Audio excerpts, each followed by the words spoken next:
In this video, I'm going to explain to you why Bitcoin is going to $300 million per coin, why that's conservative, why we are possibly rapidly approaching World War III, and I'm going to explain these things using a tank as well as a jar of honey.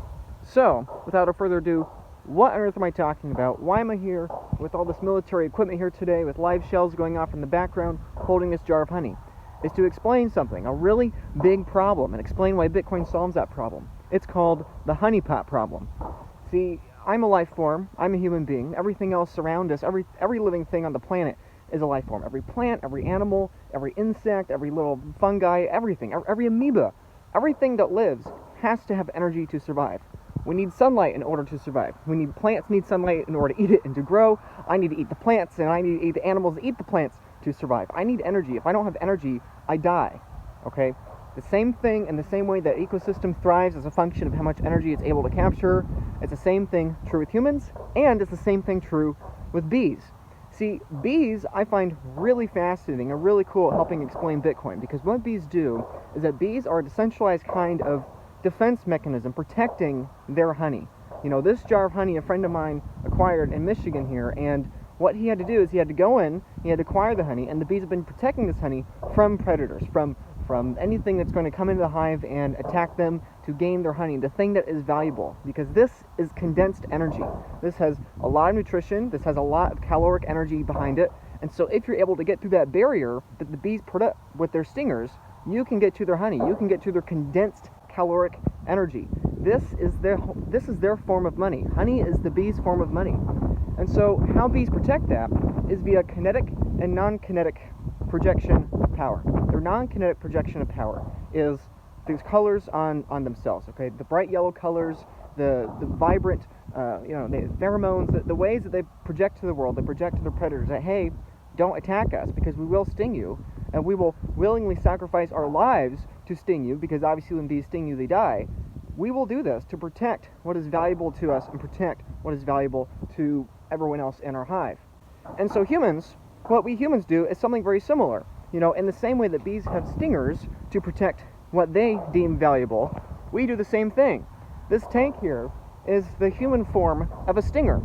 This, here in America, I'm filming this in America, this is America's form of a stinger. We have non-violent projections of power, like the Constitution, like the written word, like agreements and tariffs and everything else of that sort, that does not require death to defend. However, we do have tanks, we do have nuclear bombs, we do have weapons and missiles. This is our way of saying to the world that, hey, we will protect the energy that we have, the condensed energy that we have. And one of the most condensed forms of energy we have is money. Because obviously in the ancient world, we used to barter, we used to trade with each other, perhaps cows for something else, perhaps honey for something else, we would just barter between different commodities. And so as the world developed, as technology got better and better, we progressed into having better ways of exchanging energy, exchanging information that is energy, and we decided on money.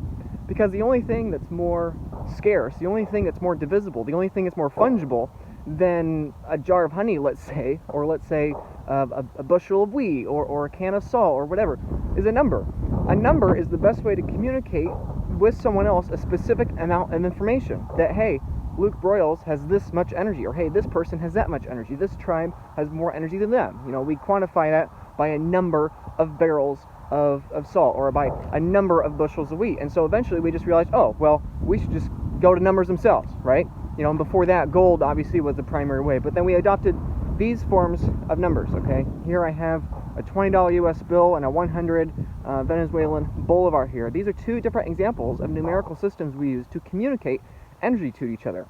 And these forms of numbers are backed by the real energy that is the tank. In the ancient days, it would be a spear, or the tip of an arrow with a bow and arrow, or maybe a chariot. Today, we have tanks and nuclear bombs. This is our stinger. This is our form of the colors, in the same way that bees have colors and pheromones to communicate their energy. And so, in the same way that the United States has tanks, or that every other nation has tanks, and we defend our numbers, which is our form of honey, we defend that with our lives. It's the same thing here with what we do with this. We exchange this for things that we actually care about, right? The bees exchange pollen, other forms of raw energy in the world, for things they actually care about, like honey. Likewise with me today, I exchange these numbers for things I actually need. Food, shelter, heat. These are the things I actually need to live and survive. And so that's why I'm willing to exchange for each other. And so this is why preserving this with the backing of that is so critical for America, and it's so critical for every nation on earth. And it's the reason why this set of numbers is worth many, many times more than this other set of numbers of the Venezuelan bolivars. The Venezuelan bolivars are not nearly as valuable because they're backed by a vastly inferior military, a vastly inferior economy that channels a much, much smaller amount of energy. You can think of this as like competing sets of beehives. If one beehive has 1,000,000 times more honey than the other beehive, well, then it's going to require a military many, many thousand times more powerful. It's going to require many, many more bees. And this is why, fundamentally, we see so much military spending here in the United States, because we need the stingers. We need the stingers to protect our energy. If America did not develop the nuclear bomb in World War II, and the Nazis had done so, then you can forget us being able to channel our energy and be able to have that independence of our own hive. The other hive, the bigger hive with the bigger bees and the bigger stingers, that nation would have won out. And so it's the same thing here today. So what on earth does this have to do with Bitcoin? Well, the fundamental problem is that if you have a series of tribes, or you have a series of nations that create sets of numbers and distribute that numbers out to their own citizens as well as other citizens across the world, well, then there's a massive incentive now. This problem is the honeypot problem. As soon as you centralize this much energy and this much power into a single condensed place, there is a massive incentive that grows for you to not anymore go out and collect pollen, but to instead just be the one that manages and stewards that energy, right? So in the same way that today, let's push that metaphor a little further. If I'm in a beehive and that beehive is incredibly productive, but the amount of honey in that beehive just grows and grows and grows, pretty soon, why would I go out, risk my life, going out to collect more honey, put in all this energy and all this work? It's a lower energy cost for me just to be the bee that protects the honey and stewards the honey and gets a little bit of yield, gets a little bit of profit off of managing this honey. And this is what we see with nations. This is why empires rise and fall. An empire starts out really low in the ranking, where they're incredibly productive, they're incredibly innovative, they build and build and build and build as fast as they possibly can to increase productivity, and eventually get so big that their honeypot is so large, the incentive becomes, well, why don't I just pass some regulations in my favor? Why don't I just manage that government a little bit more? Why would I go out and be productive when I could just control the honey of that nation? And that's exactly what we see with the United States. That's exactly what we see with the US dollar here. The incentive to control this set of numbers is incredibly massive. It's the same reason why we see France directly control the currency of 14 African nations. It's because if I'm a Frenchman and I can control the French franc and I can distribute it out to the rest of the world, to Africa, I can directly harvest their resources, their labor, their raw materials, their honey. I can harvest that at a direct benefit to me at their direct expense. And it's the same thing with the United States. We take these numbers that we can have a very low energy cost of creating and distribute them out to the rest of the world and say, world, you have to use these dollars because we get to say you have to use these dollars because we have the biggest gun, because we have the biggest stinger, you have to listen to us. And so they do. We go out in the world, we distribute these dollars, we have the global reserve currency. We've benefited from this since the 40s. In 1944, we had the Bretton Woods Agreement. 1971, we broke the Bretton Woods Agreement with the Nixon shock and departing from gold as a backing of this. But that's, you could think of that as basically taking the jar of honey and saying there's a certain set of numbers for this jar of honey, and now we're detaching the honey that takes an extreme amount of energy produced from the numbers themselves. That's basically what we have here in 1971 with the departure of the dollar from the gold standard. The dollar is no longer backed by honey. The dollar is no longer backed by gold. It's now completely detached. And so this is what fiat means. Fiat means by decree.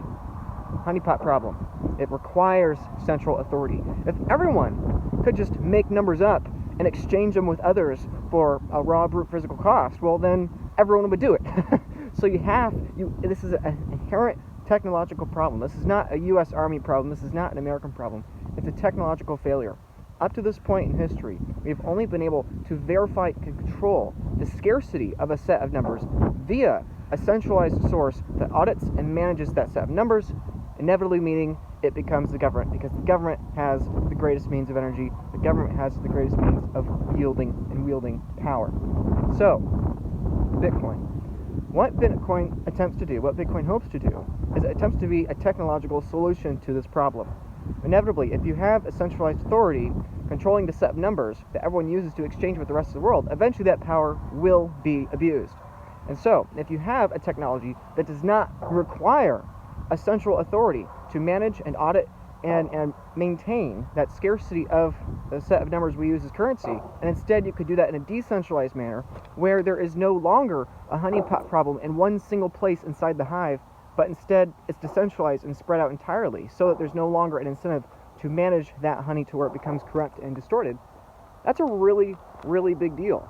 I mean, if we look at the US here, we have to go out, we have to claim the world's oil, we have to claim the world's resources in the name of American interests, in the name of our empire, essentially. And I'm very grateful. I'm filming this in a veterans park here, obviously. I'm very grateful for the men and women that have served and given their life for this country and for their interests. They are the metaphorical bees that have gone out and given their ultimate price of their life. When a bee goes out and it stings a bear to protect the honey and protect the hive's interests, then they've given their life. And the same thing's true with the men and women that serve in our nation, is that they go out and they have to give their life to defend our honeypot, to defend America's resources, to defend America's government, and defend our condensed energy, our condensed monetary energy of our dollar, of our cash system. So Bitcoin comes in, it promises to be this decentralized system that doesn't require all this infrastructure, that doesn't require all these weapons to defend it. All it requires is an energy bill, an electricity bill. One of the most common critiques of Bitcoin is that, it uses too much energy. And the second critique of Bitcoin is saying, nothing backs it. Well, those are contradictory statements. It's the energy that backs Bitcoin. What backs Bitcoin is the energy it takes to defend Bitcoin's network and to defend Bitcoin against the duplication of the set of numbers, okay? What defends the US dollar is this missile here. This is our stinger. This is our bullet. This is what defends our dollar. I always say online that political currencies, because that's what these are. These things I'm talking about, these are political currencies. What backs political currencies is the barrel of a gun. You cannot create more dollars, because if you start creating more dollars, someone will come after you. You will be arrested. You will be found out. You will be arrested for counterfeiting the dollar. Likewise, if you're a different nation, you can't just start making your dollars because they're defended by the barrel of a gun. Your taxes and preventing counterfeit. The supply of dollars is defended by this brute force physical energy cost. And so, in the same way with Bitcoin, except it doesn't require a centralized missile to take out a centralized point that's producing this honey, that's producing this dollars out of thin air. Instead, it's a decentralized way of having a wall of energy, and that if you're going to try to reproduce the dollar, first you have to get through our army, first you have to get through the energy wall that we put up in the same way that bees put up an energy wall. But with Bitcoin, the wall is electricity itself. You would have to put up more electricity than the rest of the network combined. Now, how much energy does Bitcoin use? How much hash does Bitcoin control? How do we quantify that?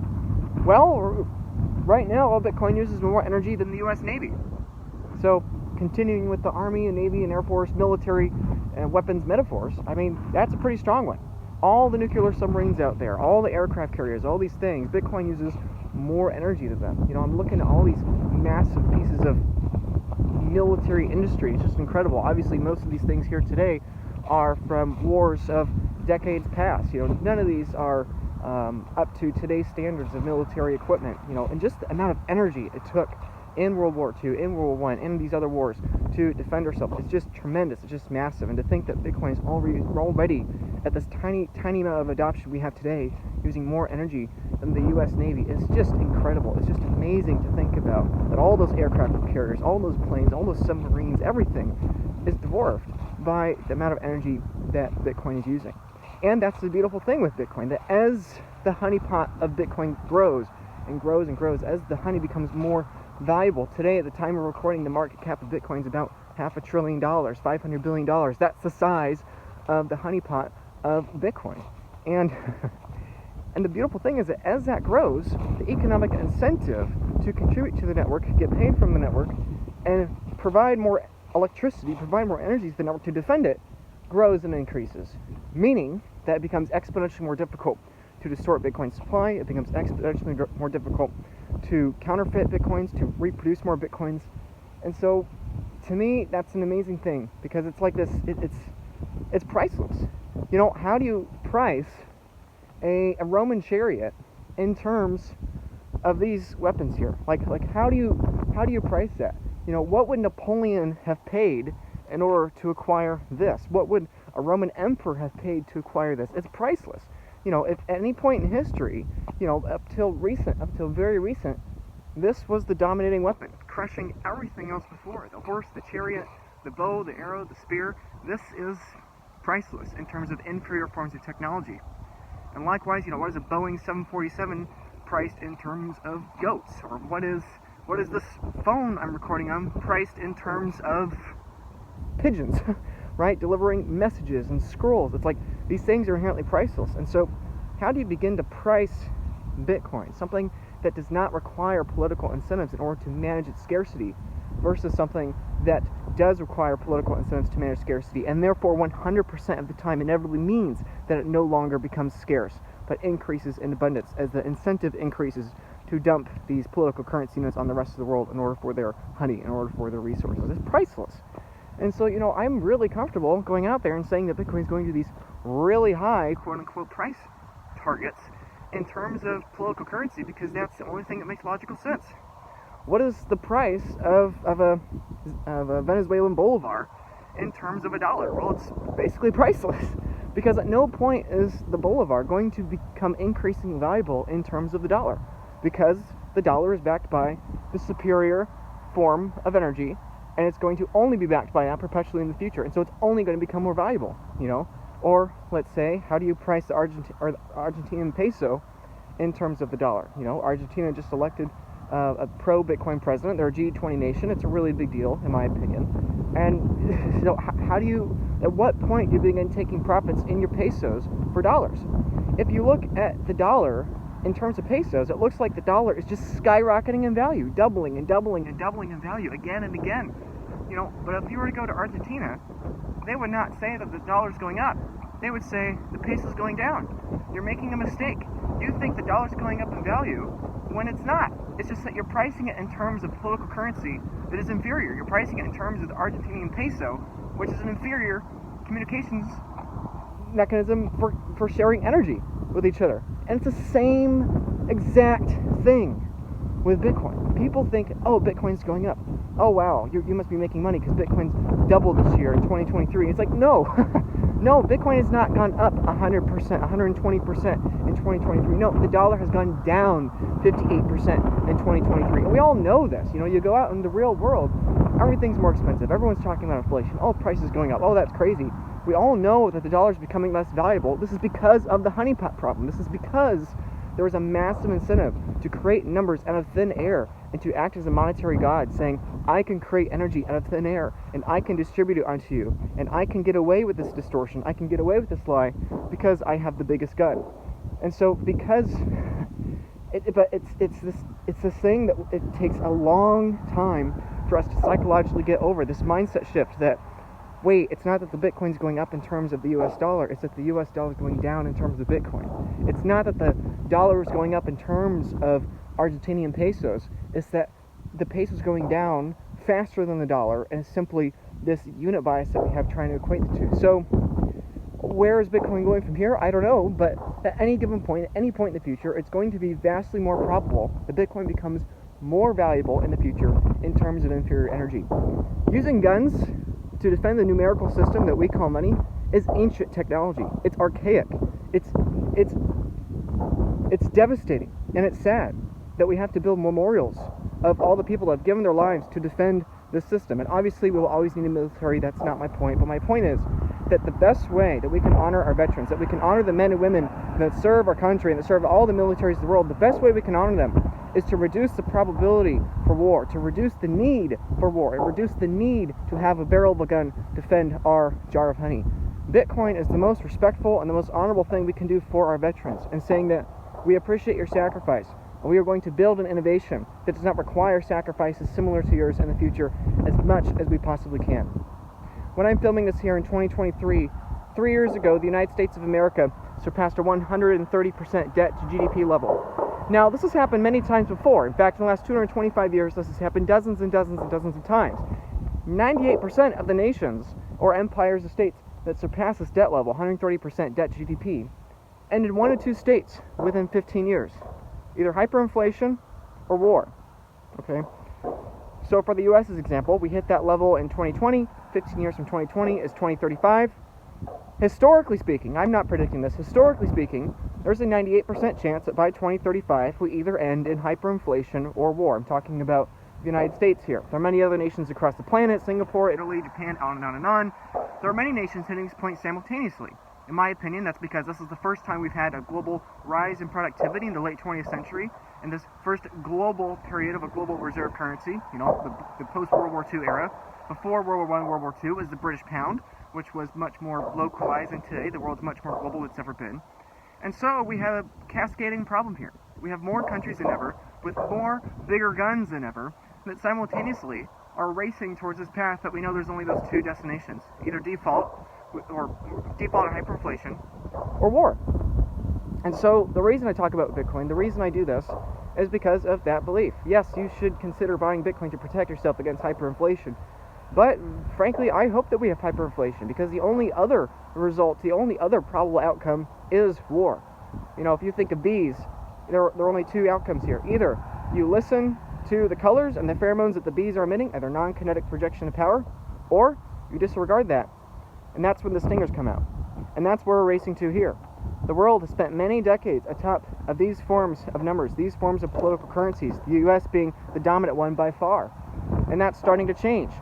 Because as we create more numbers, we dump those numbers onto the rest of the world. We acquire their resources to bring back to us in the same way that the French dump their franc, they dump their number, they inflate and debase their numbers onto the Africans and extort the Africans' energy. The same thing's true with America, onto Latin America, onto Europe, onto China, onto the rest of the world. We dump our numbers onto the rest of the world, we make their money worth a little less, so that when we trade with them, we get a little disproportionate benefit. And this makes our guns have more energy behind them, it makes it stronger. It's a positive feedback loop in favor of America at the expense of the rest of the world. And this is not, again, an American issue. This is just a technological failure. This is a technological inevitability. That the centralization of power, the centralization of that honeypot requires further and further extraction. So the 2 end results there, again, being, number 1, the rest of the world no longer wants our numbers. Or, number 2, there's nothing left to steal, which then the guns come out. That's hyperinflation or war. Either the rest of the world will stop accepting our numerical system, in which case then there's hyperinflation, or the second probability is they revolt, there's revolution, there's violence, and the numerical system that we call money defaults to its baseline system: raw brute force energy, war, guns, bullets. Those are the only 2 outcomes. And so if you want to help the veterans, if you want to help the people that serve this country, and you want to reduce the probability of conflict in the future, I highly recommend that you buy Bitcoin, you accelerate Bitcoin's adoption, and you help other people understand this. If you're a young person like me, and you have been on that receiving end of the debased currency units, you have been defunded, you've been defrauded. It is very difficult for people my age to afford houses these days. College is increasingly difficult because the prices of everything keep going up and up and up forever, perpetually. This is because, as we debase more dollars, we force the asset prices of everything up, because we cannot allow prices to come down in terms of our political currency units. And so if you're a young person watching this and you want to be able to afford things in your future, I highly recommend that you begin learning about Bitcoin, the superior form of storing monetary energy in the future.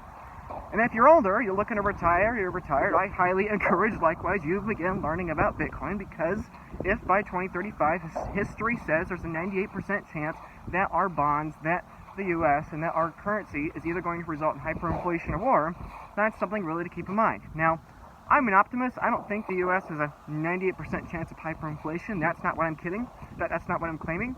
I think we probably have 10x better odds, so maybe instead of a 2% chance of surviving, maybe we have more of like a 20% chance. So, I'm an optimist, but still, one way or another, history says, the math says, demographics show, in every way we are checking every box of a late-stage monetary empire. America will be fine. America will be fine. But the numerical system at which we use to communicate energy will not be fine. And as that cycle unfolds, as that transition occurs, my fear is that we resort to those. Because that is the big risk. That is the big problem. America, the country, will be fine. The world economy will be fine. But the currency we use to communicate with the rest of the world will not be fine. We have seen this numerous times before in history. We've seen this with countless examples. The empire can survive just fine, but the money could die. The credit could reset. Everyone would have to start over. And my proposition is that Bitcoin is this kind of decentralized nation, you can think of it, that has this massive electrical cost behind it that defends the scarcity of its currency units. And this is why you see Bitcoin increasing rapidly in purchasing power in terms of the US dollar. And there is no top to that. Bitcoin will not stop at 100,000 US dollars per coin. It will not stop at 500,000 US dollars per coin. It will not stop at $1 million. It will not stop at 5 million, 10 million, 20 million, 50 million, 100 million, even 300 million, eventually billions and trillions. There is no end to the failure of the US dollar as a monetary technological system. And there is only, so far, looking to be a brighter and brighter future for the monetary system that we call Bitcoin. And so in the same way that you would not store your energy in Lebanese pounds when the dollar exists, I would encourage you to stop or to slow the rate of you saving your monetary energy in the form of dollars and increase the rate of your savings in terms of Bitcoin. For you, for your kids, for your retirees, for your veterans, for your environment, for your economy, ultimately, for the world. Because I'm very concerned that if we don't stop that, we are going to have this. World War I and World War II were escalated, heightened, and accelerated from the result of debasement of fiat currency. Before hyperinflation, Weimar Republic in Germany in the 1920s, the Nazi Party had a 2% vote in their election. And then after hyperinflation, after the banks failed, property owners, predominantly Jews, were targeted, and eventually the Nazi Party became incredibly popular. We've seen the same thing hundreds of other times in history, and I'm afraid that we have the same thing here today. The only difference we have with history is that our stingers, our guns, are orders of magnitude larger than any other conflict we've had in the past. So please, for you, for the sake of others, for the sake of your loved ones, I would highly encourage you, consider buying Bitcoin.